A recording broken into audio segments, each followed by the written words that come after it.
반갑습니다. 잘 오셨습니다. 형제교회 2부 예배에 나오신 모든 분들 주님의 이름으로 환영하고 축복합니다. 어떻게 1시간 더 주무시니까 피부가 더 뽀얗고 더 아름다워 보이시고 멋져 보이십니다. 좋습니다. 오늘 날씨는 비록 비도 많이 오고 조금 춥지만 주님을 향한 우리의 마음은 뜨겁고 열정적이었으면 좋겠습니다. 그런 마음으로 예배에 임하겠습니다. 형제교회 오늘 처음 나오신 분들 주님의 이름으로 환영하고 축복합니다. 예배 드리시고 바로 가지 마시고 러비로 가셔서 안내데스크 가시면은 새가족 안내 자세하게 해드리겠습니다. 온라인으로 함께 하신 분들 계속해서 온라인으로 등록하실 수가 있습니다. 등록해 주시면은 형제교회 새가족 팀에서 자세하게 안내해 드리겠습니다. 형제교회 소식 몇 가지 알려드리면서 오늘 예배 시작해 보겠습니다. 먼저 기다렸던 그 대추가 드디어 도착했습니다. 맛있는 대추가 도착했습니다. 팩당 20불이고요. 카드로 내셔도 되고 체크로 내셔도 되고 현금으로 내셔도 되고 모든 페이먼트 시스템이 갖춰져 있습니다. 이번에 판매되는 배추는 현장에서만 판매되고 다른 경로로는 판매가 되지 않기 때문에 혹시 온라인에 계신 분들은 빨리 오셔갖고 구입해 주시기 바랍니다. 모든 수익금은 커미션 선교사님들 위해서 귀히 사용되니까 많은 분들 구입해 주셔서 귀하게 이 비용이 또 이 프로핏이 사용되어졌으면 좋겠습니다. 두 번째 광고는 44기 아버지 학교에 관한 광고가 되겠습니다. 아버지 학교가 드디어 시작이 됩니다. 팬데믹을 돌파하자라는 주제를 가지고 귀한 그 사역이 시작되는데요. 혹시 자녀가 없으신 분들이라도 참여를 하실 수가 있습니다. 이 기회를 통해서 지금도 좋은 아버지지만 더 좋은 아버지로 또 서는 계기가 됐으면 좋겠습니다. 차일드 케어도 준비가 된다 그럽니다. 여러분이 편안하게 이 프로그램에 참여할 수 있는 모든 것이 갖춰져 있기 때문에 많은 분들 참여해 주시면 좋겠습니다. 계속해서 봉사자 모임이 화요일 저녁에 진행이 되는데 또 봉사자 분들도 많이 지원해 주시고 참여해 주면 좋겠습니다. 다음 소식은 저희 연합회 부흥의 집회에 관한 소식이 되는데요. 지금 오늘 말씀을 전하신 차준희 교수님께서 금요일부터 토요일 두 번에 걸쳐서 귀한 말씀 전해 주셨습니다. 너무나 파워풀하고 좋은 메시지였는데요. 오늘 마지막 집회가 5시 반에 이 본당에서 있습니다. 교수님께서 말씀하셨는데 이제까지 메시지도 좋았는데 비장의 메시지는 마지막에 남겨놓으셨다 그랬는데 마지막까지 많은 분들 참여하셔갖고 귀한 이 부흥회에 동참하셨으면 좋겠습니다. 마지막은 안타까운 소식인데요. 조주현 집사님 어머니 되시고 조상현 집사님 장모 되시는 김남현 권사님께서 79세의 나이로 하나님의 부르심을 받고 소천되셨습니다. 집사님 보시면은 많이 위로해 주시고 유가족들을 위해서 많은 기도 부탁드리겠습니다. 나머지 광고는 웹사이트와 주보를 참조해 주시고요. 이제 자리에서 다 일어나셔서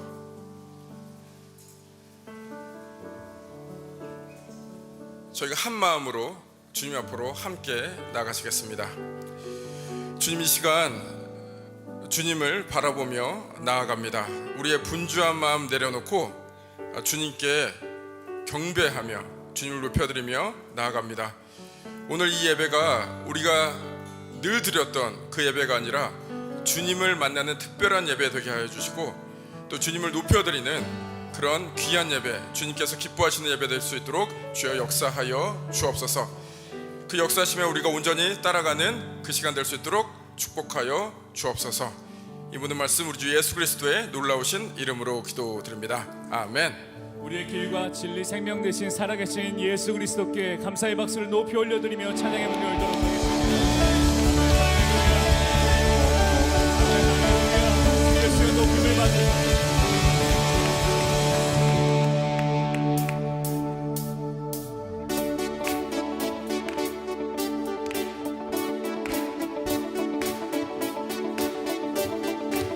주는 반석 내 구원자 주는 소망 나의 피난처 주 나의 모든 것 주는 반석 내 구원자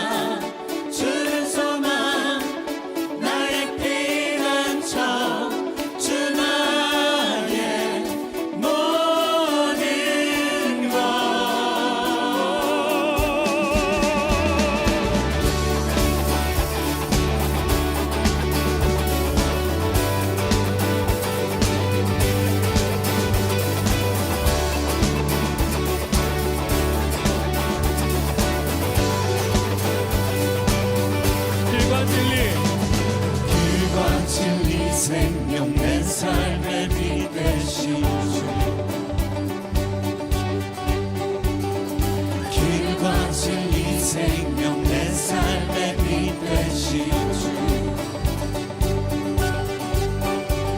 나의 믿음 주께 믿네 나의 믿음 주께 믿네 주는 반성 내 구원자 주는 소망 나의 피난처 주 나의 모든 것 길과 진리 생명 내 삶의 빛 되신 주 길과 진리 생명 내 삶의 빛 되신 주 다시 한번 고백합니다. 길과 진리 생명 길과 진리 생명 내 삶의 빛 되신 주 길과 진리 생명 내 삶의 빛 되신 주 나의 믿음 주께 있네 나의 믿음 주께 있네 주는 반성 주는 반성 내 구원자 주는 소망 나의 피난처 주 나의 모든 것 주는 반성 내 구원자 주는 소망 나의 피난처 주 나의 모든 것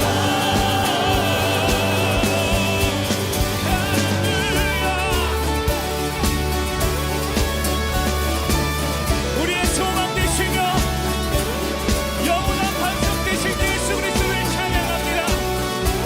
아멘 할렐루야. 우리의 찬양을 받으소서. 아멘 할렐루야. 아멘 할렐루야.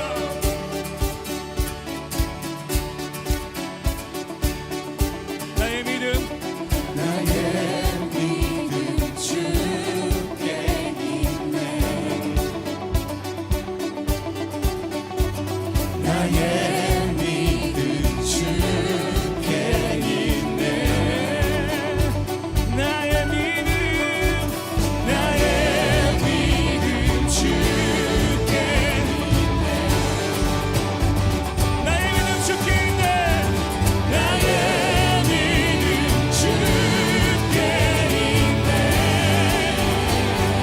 주는 반석 주는 반성 내 구원자 주는 소망 나의 피난처 주 나의 모든 것 주는 반성 내 구원자 주는 소망 나의 피난처 주 나의 모든 것 교회로 한 목소리로 선포합시다. 주는 반석 주는 반성 내 구원자 주는 소망 나의 피난처 주 나의 모든 것 주는 반석 주는 반성 내 구원자 주는 소망 나의 피난처 주 나의 모든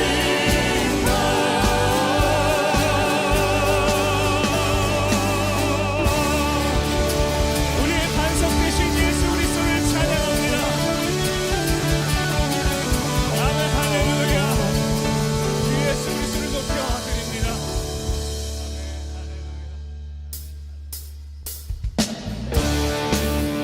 시간 저희들이 계속해서 기쁨으로 찬양하며 나아갈 때 우리를 의의 길로 인도하시는 구주님을 높이며 나아갑니다. 할렐루야.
선하신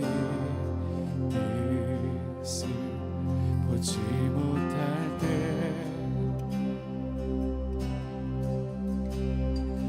내 맘에 눈을 돌이키시고 주의 말씀으로 날 인도하소서.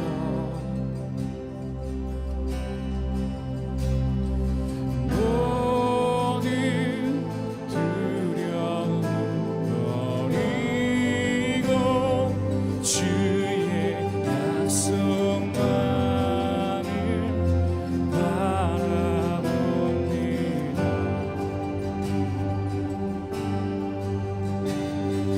나의 피난처 되시는 방패 되신 주만 의지하리라.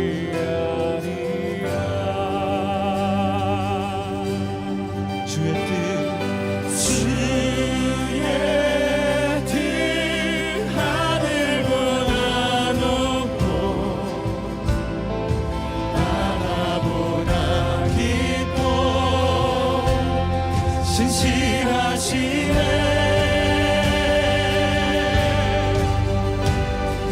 내 마음을 다하여 주님이 계신 그곳으로 나가리라.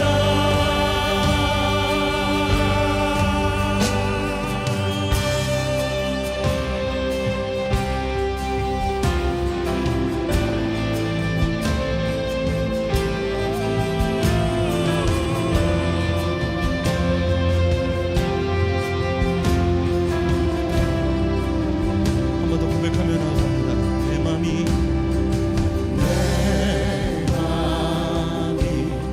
헛된 욕심에 갇혀 주의 선하신 뜻을 보지 못할 때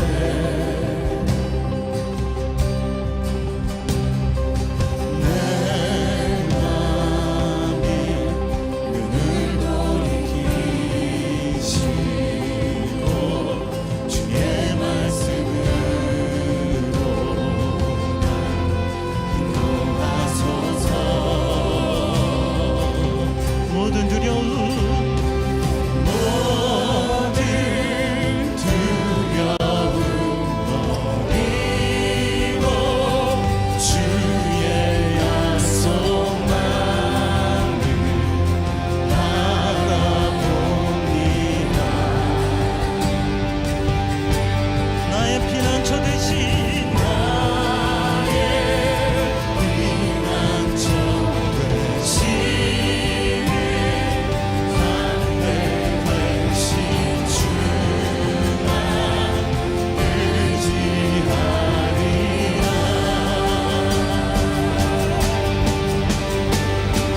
주의 뜻 하늘보다 높고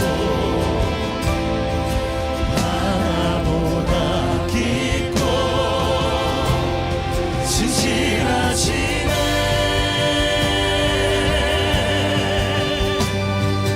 내 마음 다하여 주님이 계신 그곳으로 나가리라.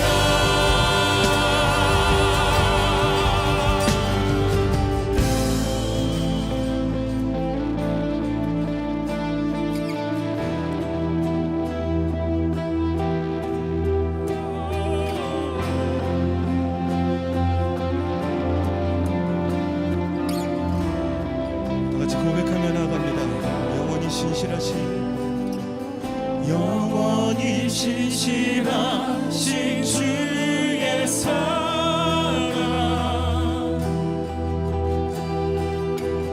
무엇도 끊을 수 없는 사랑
이어서 저희들이 기도로 나아가겠습니다. 아무것도 염려하지 말고 오직 모든 일에 기도와 간구로 너희 구할 것을 감사함으로 하나님께 아뢰라. 그리하면 모든 지각에 뛰어나신 하나님의 평강이 그리스도 예수 안에서 너희 마음과 생각을 지키시리라. 좋으신 하나님, 부족한 저희들을 자녀 삼아 주시고 지금까지 하나님의 은혜 속에서 살게 하심을 감사를 드립니다. 우리의 기도에 귀를 기울이신 하나님, 하나님의 영이 우리 형제교회를 떠나지 않기를 기도합니다. 간구하는 것 하나하나가 하나님의 때에 이루어지기를 기도합니다. 지혜를 주셔서 하나님이 하나됨을 깨닫게 하시길 기도합니다. 팬데믹이 지나고 이전의 삶으로 가고 있지만 아직도 어려움을 겪고 있는 많은 분들을 찾아가 위로해 주시고 오직 하나님만 바라보며 나갈 수 있도록 인도해 주셔서 교회에서 파송한 선교사님과 가족들을 주 안에서 보호하여 주셔서 하나님의 나라가 이 땅에 실현될 수 있도록 귀하게 쓰임받는 우리 선교사님들 될 수 있도록 인도하여 주시옵소서. 이 시간 특별히 아버지 하나님, 순장님과 순모님, 교구장님과 교구모님들을 주님의 손에 올려드립니다. 지극히 작은 것에서 충성하게 하시고 낭망치 않게 도와주시고 또 청지기의 삶을 살아갈 수 있도록 인도하여 주셔서 우리 순원들을 한 분 한 분이 삶의 영적인 변화가 일어나고 참된 제자의 길이 이 시간 될 수 있도록 주님 간절히 기도합니다. 또 아버지 하나님, 많은 사역들이 이루어지고 있습니다. 어메이징 터치, 오픈 테이블, 부부학교, 아버지 학교 등 많은 사역들이 하나님의 은혜 가운데 진행됩니다. 하나님 나라의 꿈을 꾸며 아버지께서 우리를 살아가신 것 같이 우리도 하나님의 계명을 지키며 사랑 안에 거할 수 있도록 주님 인도하여 주시옵소서. 동일한 은혜로 아버지 하나님, 이 시간 넥스트와 코람데오, 선라이트, 스타 미니스터리, 뉴 라이프, 뉴웨이브에 이르는 벨뷰와 시애틀 캠퍼스 모든 예배 가운데 주님 성령님 인도하시고 그 안에서 기도하는 간절한 문제들이 응답받고 치유되는 귀한 시간이 될 수 있도록 주님 인도하여 주시옵소서. 오늘 말씀을 인도하시는 차준희 교수님, 하나님 권능을 허락하시고 전하는 자나 듣는 자 모두가 하나님 말씀에 순종하며 사는 귀한 시간이 될 수 있도록 도와주시고 이 시간 이 예배를 위해 준비하는 사역자와 교육자 그리고 보이지 않는 모든 섬김의 손길까지 하나님 기억하시고 간절히 아버지 하나님 그들의 기도를 응답하여 주시길 바라옵고 이 모든 말씀 우리를 구원하신 예수님의 이름으로 기도합니다. 아멘.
폴 페스티벌 허락해 주신 하나님께 모든 봉사자에게 감사의 박수 올려드리겠습니다.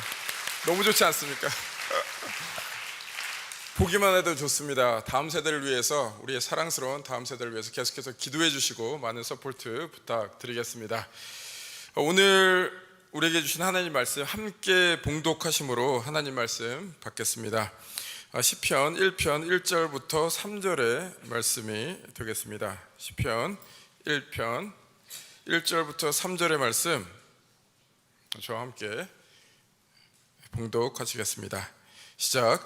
복 있는 사람은 악인의 꾀를 따르지 아니하며 죄인의 길에 서지 아니하며 오만한 자들의 자리에 앉지 아니하고 오직 여호와의 율법을 즐거워하여 그의 율법을 주야로 묵상하돈도다. 그는 시냇가에 심은 나무가 철을 따라 열매를 맺으며 그 잎사귀가 마르지 아니한 같으니 그가 하는 모든 일이 다 형통하리로다. 아멘. 예, 오늘 우리에게 귀한 하나님 말씀 전해주실 분은 차준희 교수님이십니다. 지금 한세대학교 구약학 교수님으로 왕성하게 활동 중이십니다. 지난 금요일부터 토요일 연합회 부흥회 인도하시고 오늘 또 주일 5시 반에 인도하실 텐데 1, 2, 3부 또한 그 말씀을 인도하십니다. 많이 지치실 법도 한데 열정적으로 계속해서 말씀 전해주고 계십니다. 교수님 나오실 때 교수님 보내주신 하나님 감사합니다. 교수님 환영합니다. 뜨거운 박수로 모시겠습니다.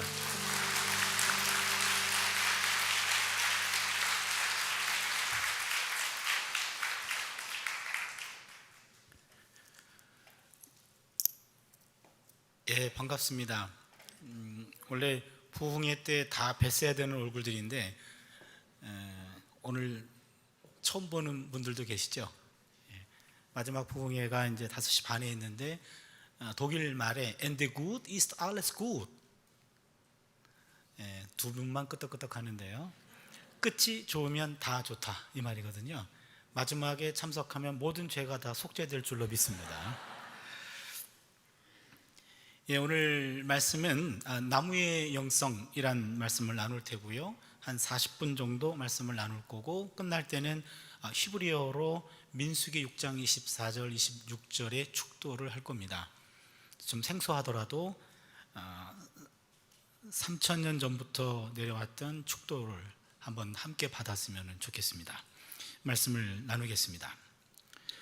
최인호 선생의 상도라는 책을 보면 박종경 대감이란 분이 나옵니다. 박대감 사랑방에는 수많은 손님들이 기거했습니다. 어느 날 박대감이 사랑방에 건너옵니다. 질문합니다. 숭례문을 드나드는 사람이 하루에 몇 명이나 될까요? 숭례문은 오늘의 남대문을 말합니다. 남대문에 보초 서고 있는 사람도 하루에 5,000명 내지 7,000명 정도가 드나들기 때문에 정확한 인원을 알 수 없습니다. 그런데 채연이라는 등장인물이 나오는데 채연이 정답을 말합니다. 채연은 2명이라고 말합니다. 출입하는 사람이 아무리 많다선 치더라도 모든 사람들은 대감을 중심으로 대감에게 이로운 사람, 이씨 한 사람, 대감에게 해로운 사람, 해씨 한 사람, 이렇게 둘로 얘기했습니다. 머릿수를 묻는 질문이었는데 성격으로 답변을 한 거지요. 어찌 보면 일리가 있는 말씀입니다. 사람들은 참 많습니다. 그러나 모든 사람들은 그가 속한 모임에서, 그가 속한 공동체에서 이로운 사람 이씨 아니면 해로운 사람 해씨로 구별될 겁니다. 어차피 우리 모두 한 번 사는 인생인데 누구나 이씨로 기억되기 원하지 해씨로 기억되기 원하는 해맑은 영혼들은 없겠죠. 그럼 어떻게 사는 것이 이씨의 삶을 사는 것인가? 그 답을 우리는 시편에서 찾아보려고 합니다. 시편 1편 1절은 복 있는 사람이라고 복이란 단어로 시작합니다. 복이란 단어는 히브리어에서 2가지 단어가 가장 많이 쓰입니다. 하나는 바루흐, 또 한 단어는 아슈레입니다. 따라하고 싶은 충동을 느끼죠? 한 번만 따라해 주세요. 바루흐, 아슈레. 예, 바루흐라고 하는 말은 영어로, 우리말로는 축복, 영어로 고치면 blessing이란 뜻입니다. 이 바루흐라는 말은 주어지는 것을 강조합니다. 그런데 그 주어짐이 무조건적으로 주어지는 겁니다. 같은 신앙 공동체 내에서도 저 사람은 복받을 짓을 한 게 없는데 항상 복받는 얄미운 인간들이 있죠. 저 인간이 어떻게 늘 복받지? 그런 거 무조건적으로 주어지는 복, 이게 바루흐의 축복입니다. 미국 대통령이었던 버락 오바마, 버락, 바락 어근이 같습니다. 블레싱 오바마 그런 뜻입니다. 그런데 오늘 시편 1편의 복이란 단어는 바루흐 이 단어가 아니고 아시레입니다. 아시레라는 단어는 우리말로 행복, 영어로 고치면 해피니스가 됩니다. 바루흐라고 하는 것은 주어지는 건데 아시레는 누리는 겁니다. 바루흐는 무조건적으로 주어지는데 아시레는 조건적으로 누리는 겁니다. 특정한 행동을 했을 경우에 하늘로부터 주어지는 누림, 이게 아시레의 행복입니다. 전도서 6장 2절을 보시면 어떤 사람은 그의 영혼이 바라는 모든 소원에 부족함이 없어 재물과 부요와 존귀를 하나님께 받았으나 하나님께서 그가 그것을 누리도록 허락하지 아니하셨으므로 다른 사람이 누리나니 이것도 헛되어 악한 병이로다. 하나님으로부터 재물과 부요와 존귀를 받았습니다. 그런데 그가 그것을 누리도록 허락받지는 못했습니다. 주어지는 것은 바루흐의 축복이었는데 그것을 누리는 행복은 얻지 못했습니다. 많은 것들을 갖고 있지만 내가 누리지 못합니다. 전도서는 그것을 악한 병이라고 표현합니다. 많든 적든 누리는 것이 더 중요한 거죠. 시편 1편은 축복이 아니라 행복입니다. 이 행복은 무조건적으로 주어지는 것이 아니라 조건적으로 누리는 겁니다. 오늘 본문은 행복한 사람이 되려면 어떤 삶을 살아야 되는가, 이것을 말해주고 있습니다. 첫 번째, 행복한 사람은 악을 멀리하는 삶을 삽니다. 복 있는 사람은 악인들의 꾀를 따르지 아니하며 죄인들의 길에 서지 아니하며 오만한 자들의 자리에 앉지 아니하고. 어찌 보면 똑같은 말들이 반복되는 것 같습니다. 그런데 동사를 주목해 보세요. 따르다, follow, 서다, stand, 앉다, sit down. 무슨 얘기입니까? 악이라고 하는 것은 처음부터 무섭게 다가오지 않습니다. 난 악이다. 예, 지금 몇 사람 깼습니다. 이렇게 무섭게 다가오면 졸다가도 깨고 다 도망갑니다. 악은 그렇게 오는 것이 아니라 살며시 다가옵니다. 유혹과도 같이 다가옵니다. 그러기 움켜쥐기는 찜찜하고 외면하기에는 뭔가 아쉬워요. 그래서 구경만 할게요 하고 악인데 내가 여기 있습니다. 주변을 맴돌면서 그냥 follow, 따라갑니다. 따라가다 보면 나도 모르는 사이에 스탠바이, 옆에 서게 됩니다. 옆에 선 것을 확인하는 순간 이왕 베린 몸 sit down, 앉아버립니다. 여기 악입니다. 악이라고 하는 것은 보다 보면 몸이 가고 몸이 가면 마음이 가는 것은 시간 문제입니다. 그러게 기준을 악인가 죄인가 아닌가의 기준이 아니라 하나님이 기뻐하시는가 기뻐하지 아니하는가, 여기 기준을 둬야 돼요. 그래서 하나님이 기뻐하지 않는다 하면은 don't follow 해야 돼요. 일정한 거리가 있을 때 이때 don't follow 해야 됩니다. 난 절대로 안 넘어갈게요. 그 사람 반드시 넘어갑니다. 유혹 앞에서는 나 자신을 믿지 않는 것이 나를 지키는 겁니다. 그러게 하나님이 주신 것을 누리는 행복한 사람은 악과는 단절된 삶을 삽니다. 두 번째로, 행복한 사람은 하나님의 말씀과 가까이 합니다. 오직 야훼의 율법을, 2절에 오직 야훼의 율법을 즐거워하여 그의 율법을 주 야로 묵상하는도다 그랬습니다. 행복한 사람은 하나님의 말씀을 즐거운 마음으로 대합니다. 시편 119편 103절을 보시면 주의 말씀의 맛이 내게 어찌 그리 단지요 내 입에 꿀보다 더 다니이다. 하나님 말씀이 달게 느껴진다면 내 영적 상태가 건강한 상태입니다. 몸에 이상이 오면 병원에 가죠. 그러면 의사 선생님이 청진기를 가지고 여기저기 소리를 들어봅니다. 그러면 어디에 문제가 있습니다 라고 우리에게 병을 진단해 줍니다. 마찬가지로 내 영적 건강 상태를 체크하려면 성경 청지기를 심령에 갖다 대면 됩니다. 성경을 폈을 때 달고 오묘하게 느껴진다면 영적으로 건강한 상태예요. 집사님 잠이 안 오세요? 잠언 읽으면 직방이야요 라고 잠언 읽고 주무신다거나, 구약성경의 예언서는 아무리 봐도 은혜가 되지를 않아. 어디를 봐도 칼로 심판한다 그러고 포로로 끌려가겠다 그러고 역병으로 치겠다 그러니 아이고 예언서는 도대체 은혜가 되지를 않아요. 그러면은 예언서를 통해서 하나님이 주신 그 마음을 이해하지 못하는 내가 문제지 예언서가 문제는 아니죠. 구약성경 어디를 펴든 신약성경 어디를 펴든 한 군데도 걸리지 아니하고 본문 만날 때마다 내가 즐겁게 그리고 기쁘게 맛있게 느낀다면 나는 영적으로 건강한 상태입니다. 예언서가 이해가 안 돼요? 예언서 결핍증입니다. 성경 어디를 펴봐도 하나님의 사랑이 느껴지는 것, 그것이 즐거운 마음으로 성경을 대하는 겁니다.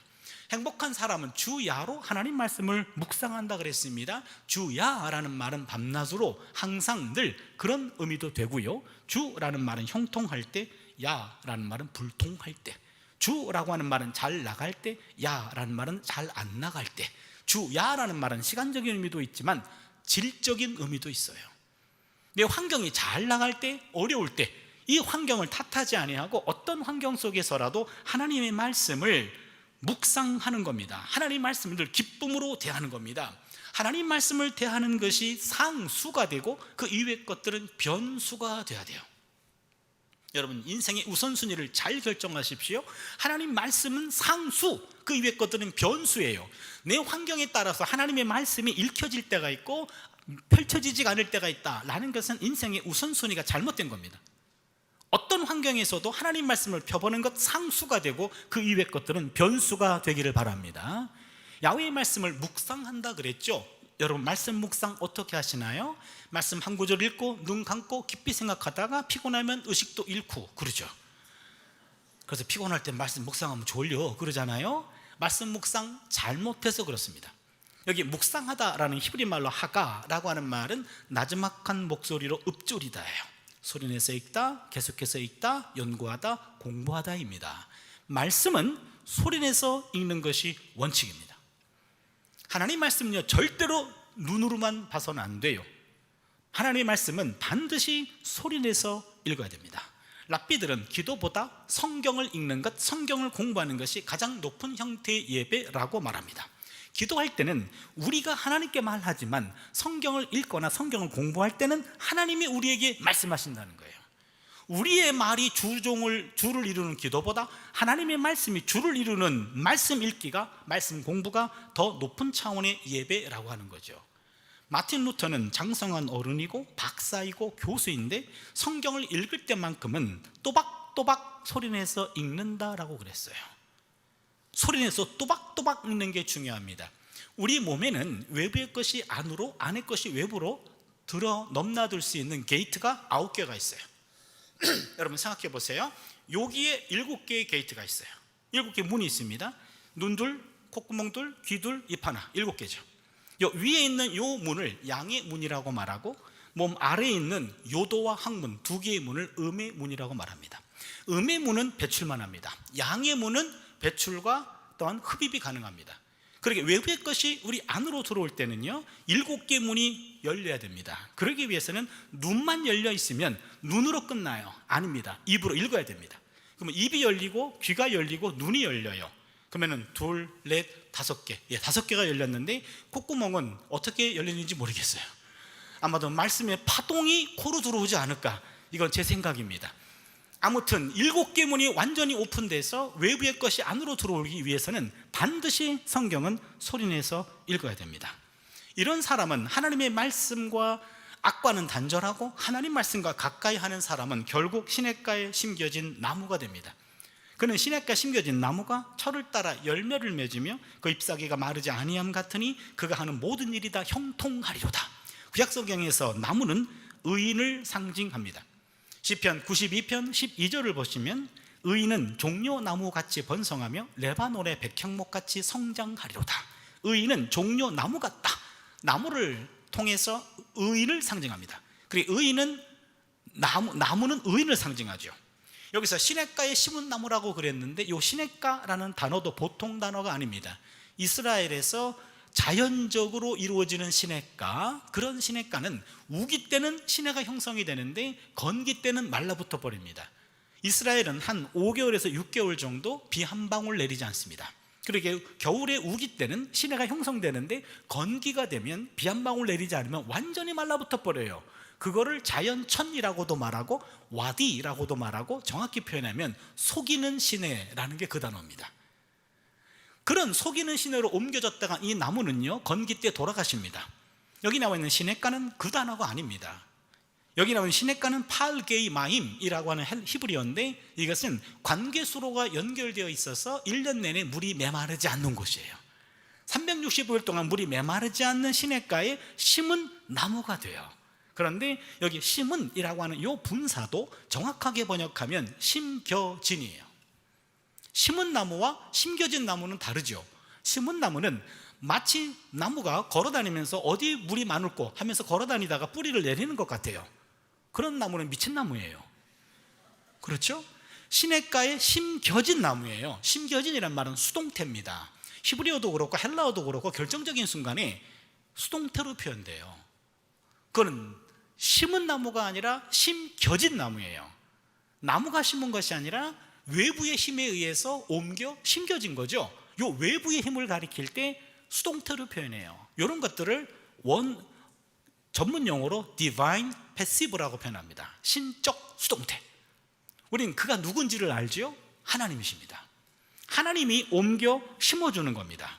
인생을 살다 보면 우리는 인생이 내 마음대로 사라지지 않는 것을 우리는 느낍니다. 다른 힘에 의해서 내 삶이 드라이브 되는 것 같아요. 알고 보면 인생은 능동태가 아니라 수동태입니다. 잠언 16장 9절을 보면 사람이 마음으로 자기의 길을 계획할지라도 그의 걸음을 인도하시는 이는 야훼의 신이라 그랬어요. 인생은 내가 디자인하고 플랜하지만 그러나 그 삶이 실현되는 것은 내 힘과 내 뜻이 아니라 하나님의 뜻인 줄로 믿습니다. 악과 단절된 삶을 살려고 노력하고 하나님 말씀을 늘 가까이 하는 사람은 나무라는 의인이 됩니다. 이 나무에는 4가지 특징이 있습니다. 이게 오늘 나무의 영성이고 우리가 함께 나눠야 될 메시지입니다. 첫 번째입니다. 나무는 침묵합니다. 나무는 자신에게 욕을 해도 침묵하고 삿대질해도 침묵합니다. 심지어 가지를 꺾고 짓밟아도 끝까지 침묵합니다. 주변의 무익한 처사나 소리에 전혀 반응하지 않습니다. 억울한 소리에도 일체 반응하지 않습니다. 나무는 우리가 알 수 없는 무엇인가 귀를 기울이며 철저히 침묵하는 것 같습니다. 우리는 때로 거짓말도 하고 실언도 합니다. 야고보서 3장 2절을 보시면 우리가 다 말에 실수가 많으니 만일 말에 실수가 없는 자라면 곧 온전한 사람이라 그랬습니다. 말에 실수가 없는 사람은 없습니다. 저같이 신학교 교수로 있는 사람도 말로 가르치고요, 또는 목사로서 늘 말로 설교하고 하다 보니까 말이 많은 직업이죠. 나 같은 사람이 실언을 참 많이 합니다. 그렇다면 실언과 거짓말을 줄이는 확실한 방법이 있습니다. 무슨 방법이죠? 침묵입니다. 말의 수를 줄이면, 침묵하면 거짓말도 실언도 줄일 수 있습니다. 창세기 39장에 보면 요셉이란 사람이 나옵니다. 형들에 의해서 노예로 팔려갔죠. 보디발의 집에 종으로 갔죠. 거기서 승승장구해서 가정총무까지 승진하게 됩니다. 그런데 보디발의 아내가 그를 유혹합니다. 요셉은 그 유혹을 뿌리쳤습니다. 그러나 보디발의 아내가 남편에게 이 종이 나를 희롱하였나이다 라고 거짓 고소를 하죠. 보디발은 그 얘기를 듣고 요셉을 감옥에 가둡니다. 여기까지가 성경 이야기입니다. 여러분, 성경 이야기는 본문의 표층만 봐서는 안 되고 본문의 심층까지 파고 들어가야 돼요. 그 당시 이집트 문헌을 들여다보면 이집트 동급의 사람들끼리 남의 아내를 유혹하거나 희롱하다가 발각이 되면 처형하게 되어 있습니다. 그렇다면 보디발과 보디발의 아내와 요셉은 동급도 아니고 아래급입니다. 아래급인데 감히 주인님 마나님을 유혹했어? 희롱했어? 보디발의 그 얘기를 듣고 그 당시 관례라고 한다면, 정상적인 부부라고 한다면 그 자리에서 요셉을 처형했어야 됩니다. 그런데 보디발은 처형하지 않고 감옥에 가두는 선에서 수습합니다. 그 결과는 뭘 얘기하는지 아십니까? 보디발은 보디발의 아내보다도 요셉을 더 신임하고 있다는 거예요. 보디발의 아내에게 수모를 안겨준 겁니다.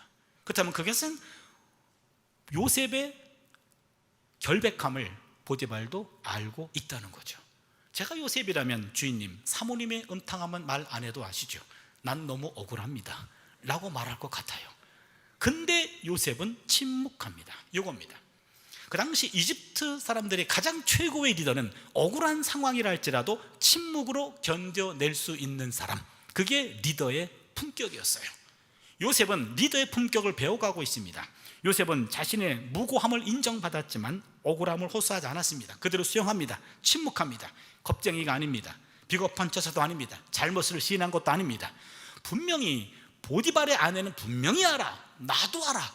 보디발도 내 심적으로 나를 인정해주고 있어. 무엇보다 중요한 것은 하나님 앞에 결단코처를 범할 수 없나이다. 그 부분입니다. 창세기 39장 9절에서 그 유혹의 현장에 하나님이 계셨다라는 것을 요셉은 봤단 말이에요. 그러면은 하나님이 움직일 때까지, 하나님이 억울함을 풀어줄 때까지 기다리는 침묵의 시간을 가진 겁니다. 이것은 믿음의 태도입니다. 진실은 반드시 밝혀진다라는 믿음을 가지고 억울함을 인내해내는 단계죠. 얼음 공장 톱밥 위에서 한 노동자가 열심히 일하다가 거기에 톱밥 속에 손목시계를 떨어뜨렸습니다. 그걸 찾으려고 여기저기를 파헤쳤지만 찾지를 못했습니다. 점심시간이 됐습니다. 식사하러 갔습니다. 식사 끝나고 돌아왔어요. 동네 꼬마 녀석이 손목시계를 손에 들고 있어요. 야, 너 그거 어떻게 찾았니? 꼬마가 말합니다. 가만히 앉아 있었더니 치컥 치컥 치컥 소리가 들리길래 손을 집어넣었더니 이게 나오던데요. 그런 거예요. 그 주인은 그거 왜 못 찾았나요? 이거 어디 갔지? 어디 갔지? 어디 갔지? 지 소리가 너무 커서 그 소리를 못 들었어요. 잡음이 사라지자 원음이 들리는 겁니다. 진정으로 들어야 될 참소리는 침묵을 통하여 들려옵니다. 하나님의 임재 속으로 들어가는 패스워드는 침묵입니다. 침묵은 하나님께서 거하시는 성소입니다. 하나님께서는 모든 것들 가운데 계시지만 우리의 마음과 입술이 침묵하지 않는다면 우리는 결코 그분의 음성을 들을 수 없습니다. 한 지혜자는 이 점을 일찍이 깨닫고 다음과 같이 우리에게 권고합니다. 전도서 5장 1절 2절입니다. 너는 하나님의 집에 들어갈 때에 내 발을 삼갈지어다. 가까이 하여 말씀을 듣는 것이 우매한 자들이 재물을 드리는 것보다 나으니 그들은 악을 행하면서도 깨닫지 못함이니라. 너는 하나님 앞에서 함부로 입을 열지 말며 급한 마음으로 말을 내지 말라. 하나님은 하늘에 계시고 너는 땅에 있음이니라. 그런즉 마땅히 말을 적게 할 것입니다. 하나님 앞에서는 말 많은 것보다도 말 없음이 훨씬 더 경건한 자세이고 지혜로운 자세라고 가르칩니다. 침묵해야 하나님의 음성을 들을 수 있습니다. 하나님의 때가 이를 때까지 때로는 침묵으로 인내하는 삶을 살아낼 수 있기를 바랍니다. 두 번째입니다. 나무는 성장합니다. 나무는 침묵하며 아무 일도 안 하는 것 같습니다. 그러나 나무는요, 뿌리를 깊이 내리고 양분과 수분을 찾아서 열심히 땅 파고 있습니다. 나무의 잎은요, 낮에는요, 우리 육안으로는 보이지 않지만 끊임없이 햇빛을 향해 몸을 비틀면서 한 뼘의 햇볕도 놓치지 않으려고 계속해서 움직이고 일하고 있습니다. 밤에는 우리는 쉬죠. 나무는 쉬지 않습니다. 대기 중에 있는 이산화탄소를 바쁘게 흡수하고 산소를 뿜어내는 일을 합니다. 일종의 탄소 동화 작용을 하고 있습니다. 끊임없이 물을 빨아들이고 대지에서 영양을 흡수하고 대기의 흐름과 햇빛과 운모와 바람을 받아들이면서 성장하고 있습니다. 하잘것 없어 보이는 주변의 모든 것들 속에서 자신에게 필요한 것들을 찾아서 일을 하고 있습니다. 아마도 자기 일이 너무 바쁜 나머지 시시한 인간들의 간섭에 일일이 대꾸하지 않는지 모르겠어요. 나무한테 말을 붙였는데 아무런 대꾸를 못 들었다? 그건 나무보다 덜 바빠서 그렇습니다. 나무가 바쁜 나머지 너 같은 사람에게 내가 말 섞을 시간이 없다라는 얘기죠. 생명체는 끊임없이 성장합니다. 누가복음 2장 52절을 보시면 예수는 지혜와 키가 자라가며 하나님과 사람에게 더욱 사랑스러워 가시더라 그랬습니다. 지혜가 자랐습니다. 지적 성장입니다. 키가 자랐습니다. 육체적 성장입니다. 하나님께 사랑스러워 갔습니다. 신앙적 성장입니다. 사람에게 사랑스러워 갔습니다. 사회적 성장입니다. 예수님께서는 멘탈도 성장했고 피지컬 성장했고 스피리추얼 성장했고 소셜 성장했습니다. 우리는 이것을 입체적인 성장이라고 말합니다. 어느 한쪽만 성장해서는 기형이 되고요, 골고루 성장해야 하나님과 사람들한테 사랑받을 수가 있습니다. 고린도후서 4장 16절을 보시면 우리의 겉사람은 낡아지나 우리의 속사람은 날로 새로워지도다 그랬어요. 우리의 겉사람은 날로 낡아져요. 그러나 속사람은 날로 새로워질 수 있습니다. 외모와 인상은 구분합니다. 외모는 본인 책임이 아니고 부모 책임입니다. 우리 부모님이 이딴 거 하나 만든 거죠. 내 책임이 아니에요. 인상은 본인 책임입니다. 40세 이상 되신 분들의 인상은 그것이 본인의 인생 성적표입니다. 내가 인생을 이렇게 살아왔다오 라는 인생 성적표예요. 링컨은 말합니다. 사람이 40이 되면 자기 얼굴에 책임을 져야 합니다. 그 사람의 기본적인 성정과 감정들이 쌓여서 40이 되면 얼굴에 고스란히 드러난다는 뜻이죠. 화가 많고 부정적인 사람의 인상과 평소에 잘 웃고 삶이 긍정적인 사람의 얼굴은 다릅니다. 우리 몸은 정해진 정도만큼만 자랍니다. 하지만 우리의 내면은 정신적이고 영적인 존재이기 때문에 이러한 한계가 없습니다. 인생의 마지막 순간까지 우리 내면은 계속 성장할 수 있습니다. 나이가 먹는 만큼 말이죠. 우리 몸은 노화되지만 우리의 인격과 우리의 내면은 노숙해집니다. 내면의 성장판은 닫히지 않습니다. 성장은 배움이라는 양식을 흡수함으로 이루어지지요. 매일매일 배움이라는 양식을 통해서 늘 성장할 수 있기를 바랍니다. 세 번째입니다. 나무는 열매를 맺습니다. 나무가 때가 되면 그 나무가 유실수라고 한다면 반드시 열매를 맺습니다. 그런데 그 나무 열매는 나무가 취하지 않습니다. 여러분, 나무가 이건 내가 뼈 빠지게 내가 만든 거예요 하고 자기 열매를 따먹는 나무가 있다면 미친 나무예요. 그 나무도 신고해 주시기 바랍니다. 나무 열매는 나무가 취하지 않고 남이 취합니다. 나무의 열매는 동네 꼬마 녀석이 따먹든지 주인이 따다가 팔든지 남이 취하는 것이 나무의 열매입니다. 나무의 열매는 인간에게 생명을 공급하지요. 나무의 줄기와 나무의 껍질에서 섬유가 나와서 사람의 몸을 감싸는 옷을 만듭니다. 나무의 제목으로는 연장과 무기를 만들어 집을 짓는 데 사용합니다. 나무의 땔감과 나무의 숯으로 불을 일으켜서 난방을 하기도 하고 식물을 굽거나 삶기도 합니다. 또한 나무의 불은 한밤에 암흑으로부터 인간들을 보호해 주기도 합니다. 나무의 잎과 나무의 열매와 나무의 뿌리는 약이 되어 주기도 합니다. 나무의 모든 것들은 남을 위한 겁니다. All mine to give. 나무의 모든 것들은 자기 것 챙기지 않고 다 남에게 줍니다. 자신에게는 모든 것들을 다 남에게 줍니다. 사과가 6개가 있습니다. 1개를 먹었습니다. 몇 개가 남았죠? 이쪽 거 먹으니까 힘들죠? 이쪽 거 먹을게요. 몇 개 남았죠? 5개입니다. 2개 나물 줬어요. 몇 개 남았죠? 3개입니다. 예, 여러분 정상이에요. 어떤 분은 1개가 남았대요. 왜요? 그랬더니 목사님, 먹는 게 남는 겁디다. 이런 분이 있어요. 예, 먹는 거 남는 거 맞아요. 그러나 영원히 남지는 않죠. 잠시 남아요. 그러면 영원히 남는 것은 먹는 게 영원히 남는 게 아니고 쌓아둔 3개 이게 영원히 남나요? 먹어서 없어지든지 쌓아두었다가 썩어서 버리든지. 그러면 영원히 남는 것은 몇 개일까요? 2개예요. 내가 남에게 베풀었던 것, 내게 남에게 나누었던 것, 그 2개가 그게 남는 거고 그게 열매예요. 내가 먹은 것이 남는 것이 아니고 내가 쌓아둔 것이 남는 것이 아니고 잠시 내게 왔다가 내가 흘려보냈던 것, 그게 남는 거고 그게 열매예요. 그 사람 평생 사과 수천 톤 먹었대. 이거 남지 않아요. 예, 학교에서 이제 학생들하고 점심때가 되면 야, 너네 오늘 점심 뭐 하냐? 그러면 학생들이 학식 가요 그래요. 학식은 학교 식당의 준말입니다. 2가지 의미가 있죠. 첫 번째 싸다, 2번째 맛없다. 그래서 학생들도 학식 안 가려고 그래요. 그래서 그냥 학식 가서 때웁니다. 그럴 때 학식 가요 그래요. 그러면은 제가 야, 너네들은 학식 4년 먹으면 졸업하지, 나는 평생 먹거든. 제가 지금 29년째 학식을 먹고 있어요. 학식당 정말 맛없거든요. 교직원 식당 가봤자 학생 식당에서 주는 것에 반찬 1개 더 얹어주고 값은 더 비싸요. 그러니 교수들도 학식에 질려가지고 외식하고 싶어요. 그런데 갑시다 그러면은 그 사람이 책임져야 되잖아요. 그러니 가자 그러긴 뭐하고, 왜 가자는 소리 아무도 안 하지? 아무리 기다려도 아무 얘기도 없어. 그럼 어떡합니까? 학식 가긴 정말 싫고 그러면은 조용히 학교 주변에 홀로 외식을 가요. 근데 문을 열었는데 이게 웬일입니까? 거기 홀로 오신 교수님이 7, 8명이에요. 그러면은 주인이 같이 앉으라 그래요. 어떡하면 같이 앉아야죠. 같이 앉고 밥을 먹는데 겉으로는 편안하지만 속은 불편해요. 이거 누가 계산하느냐 말이에요.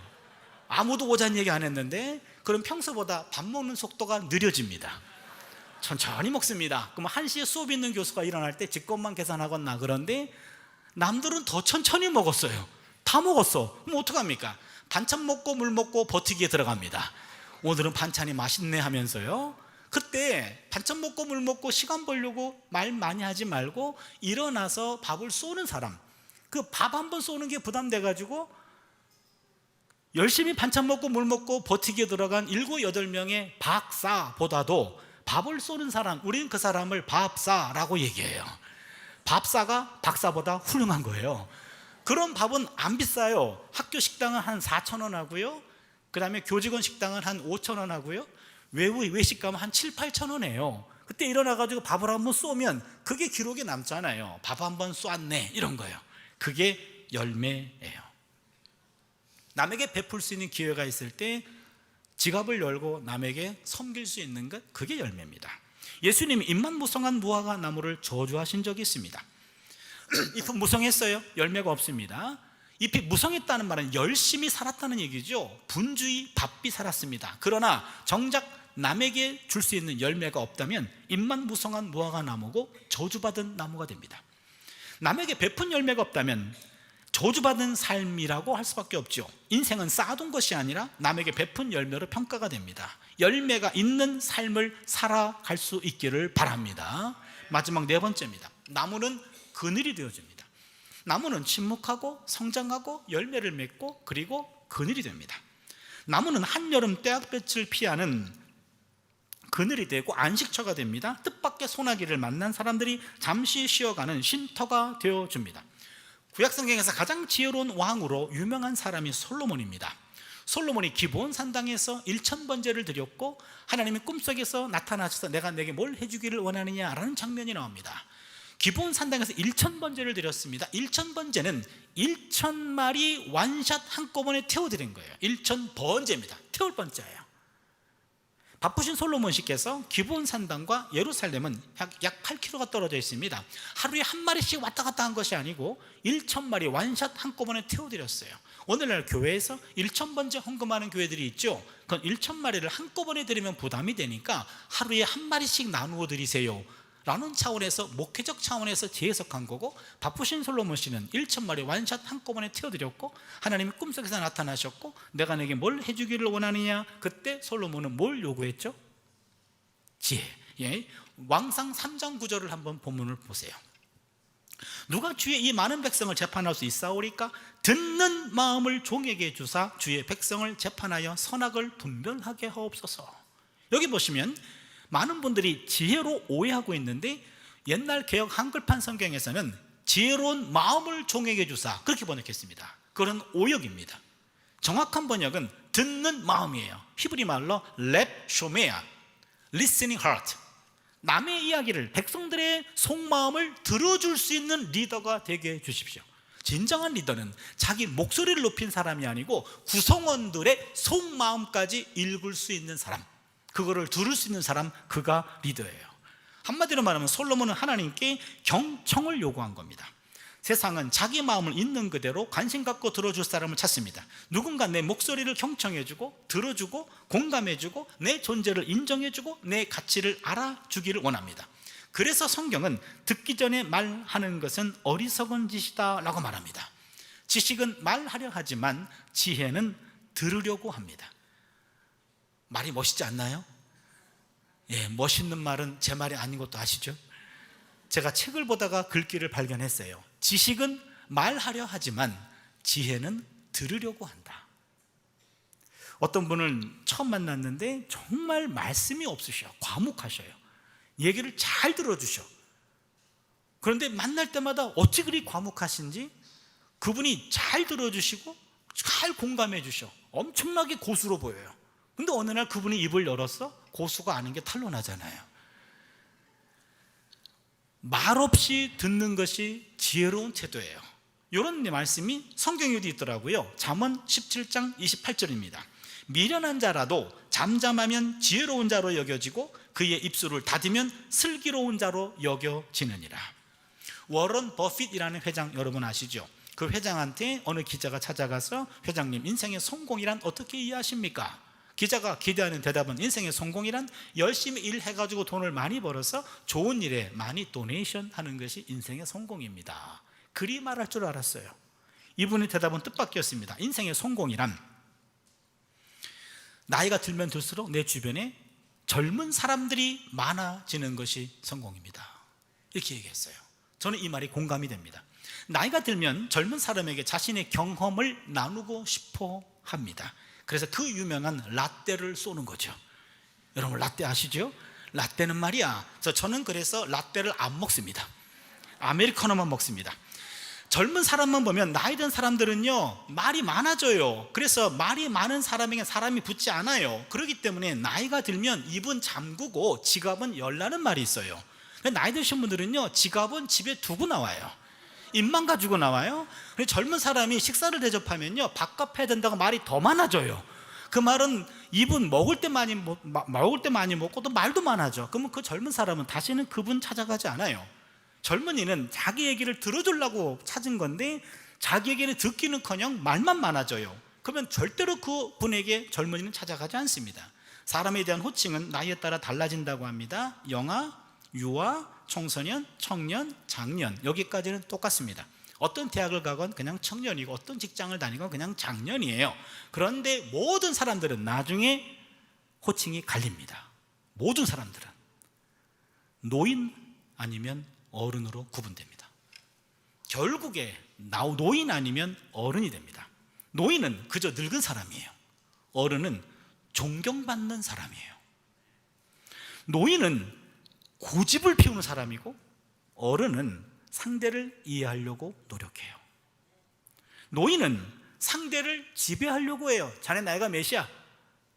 어른은 상대를 배려합니다. 노인은 받기만 좋아합니다. 어른은 베풀기를 더 좋아합니다. 노인은 더 이상 배울 것이 없다고 생각합니다. 어른은 늘 배워야 한다고 생각합니다. 부모님이 나이가 들수록 점점 노인이 돼. 아주 이기적이에요. 뭔가를 갖다 드리면 암흑의 권사들은 더 비싼 거 갖다 주더라, 야, 요따고 얘기하셔. 점점 이기적이야. 자기 것만 챙겨. 그러다 보니까는 건강해져. 오래 사셔. 자녀들은 괴로워진대요. 여러분, 예수님은 생물학적으로는 나이가 30대였지만 진정한 어른이었어요. 마태복음 11장 28절을 보시면 수고하고 무거운 짐진 자들아 다 내게로 오라, 내가 너희를 쉬게 하리라. 상대를 쉬게 하면 어른이에요.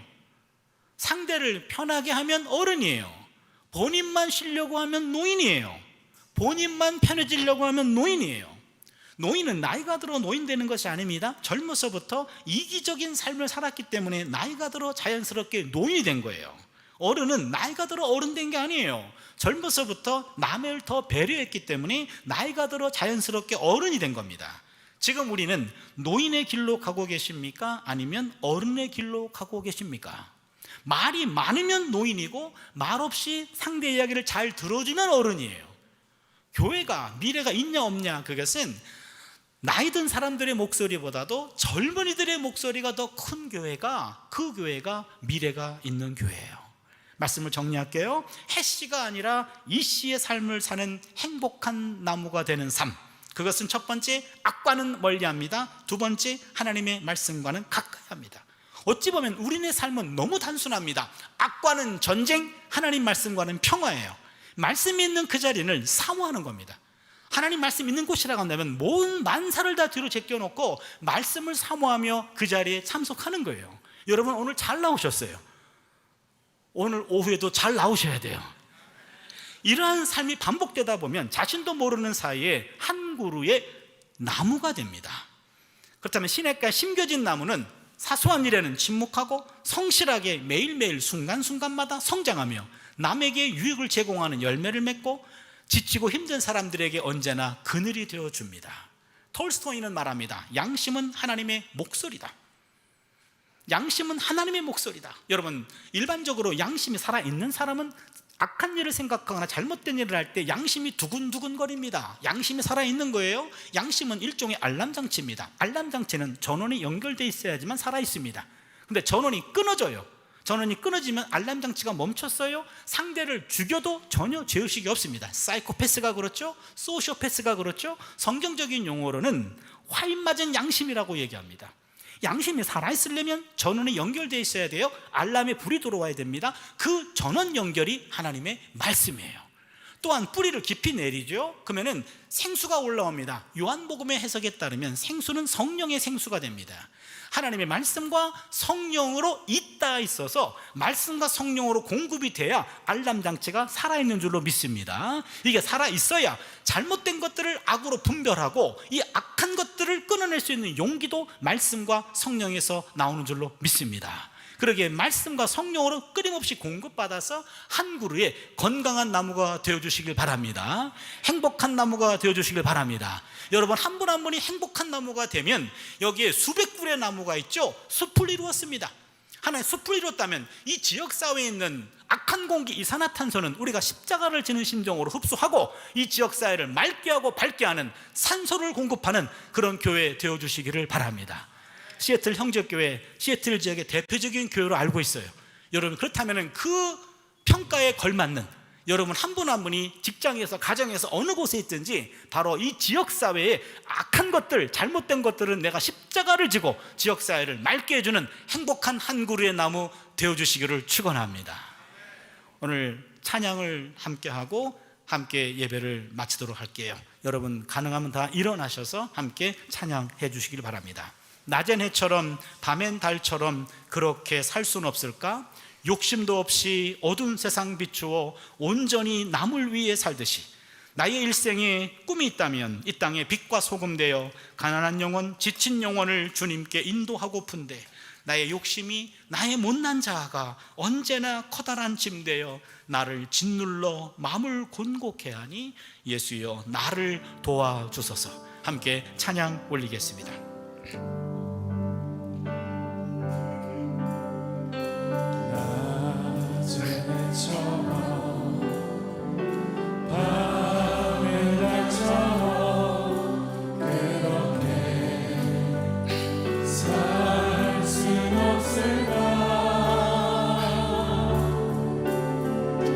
욕심도 없이 어두운 세상 비추어 온전히 남을 위해 살듯이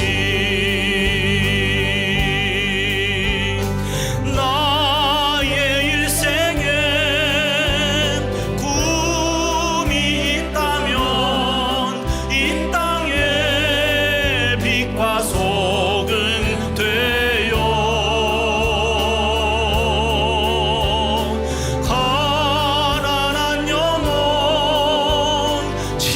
가난한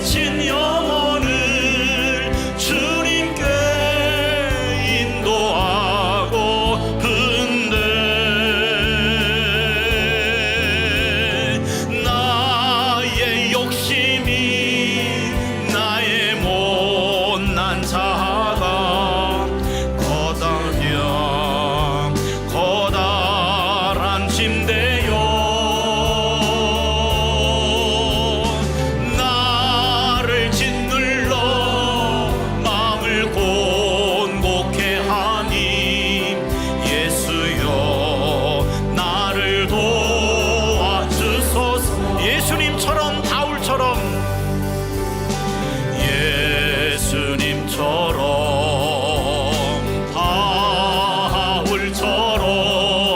그렇게 살 순 없을까? 남을 위하여 당신들의 온몸을 온전히 버리셨던 것처럼 주의 사랑은 베푸는 사랑, 값없이 거저주는 사랑. 그러나 나는 주는 것보다 받는 것 더욱 좋아하니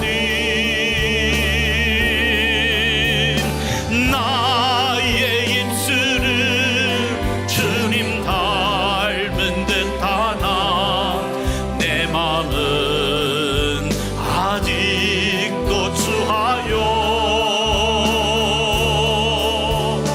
받을 사랑만 계수하고 있으니 예수여 나를 도와주소서. 말씀을 생각하시면서 우리 함께 통성으로 기도하는 시간을 갖습니다. 내 언어로 기도가 돼야 그 그것이 내 피가 되고 살이 되고 내 영성이 됩니다. 하나님, 나도 행복한 나무 되기를 원합니다.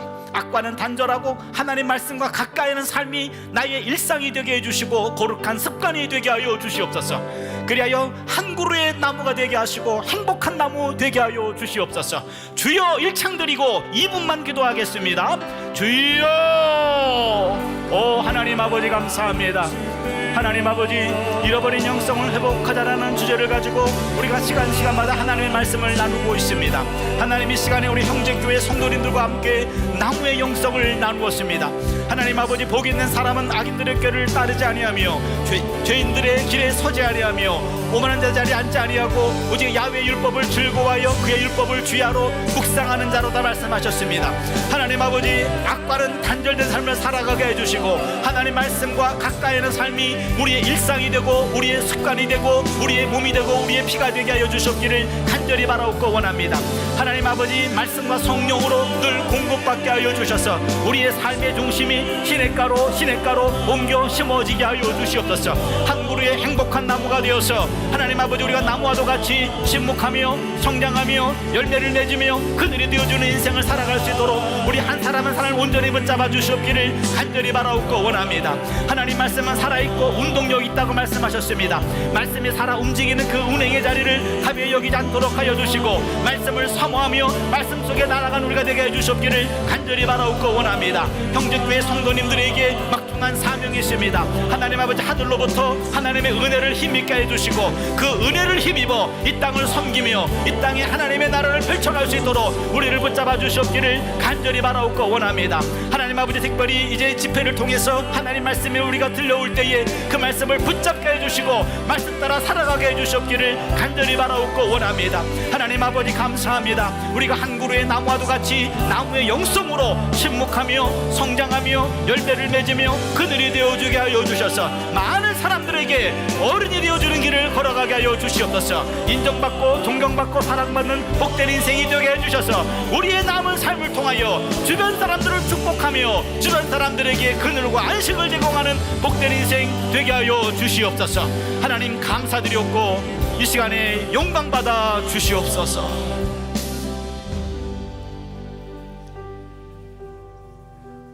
시애틀 형제 교회를 세우시고 우리를 부르시고 우리를 사랑하시는 하나님, 이 지역사회를 섬기기 위해서 우리의 힘을 모아주시고 우리의 삶을 여기까지 인도하신 줄로 믿습니다. 우리 한 사람 한 사람이 행복한 나무가 되기를 원합니다. 악과는 단절하며 하나님 말씀이 있는 곳이라면 만사를 제쳐놓고 말씀의 자리를 사모하는 복된 습관 있게 하여 주셔서 한 그루의 나무와 같은 삶을 살아가게 하여 주시옵소서. 나무같이 침묵하며 성장하며 열매를 맺으며 그늘이 되어주는 삶이 되게 하셔서 많은 사람들에게 인정과 존경과 사랑받는 복된 인생 되게 하여 주시옵소서. 예바레크카 아도나이 베이시베레카, 주께서 그대에게 복을 주시고 지키시기를 원하며 야엘 아도나이 파나이브 엘레이카 비콘네카, 주께서 그의 얼굴을 그대에게 비추사 은혜 베푸시기를 원하며 이사 아도나이 파나이브 엘레이카 베야셴 레카 샬롬, 주께서 그의 얼굴을 그대에게 향하여 드사 평강 주시기를 원하노라. 아멘. 우리 살아계신 하나님 앞에 믿음의 두 손을 높이 들고 함께 찬양하도록 하겠습니다. 살아계신 주,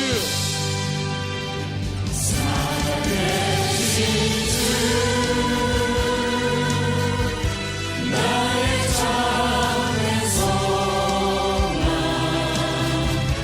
걱정 의심 전혀 없네.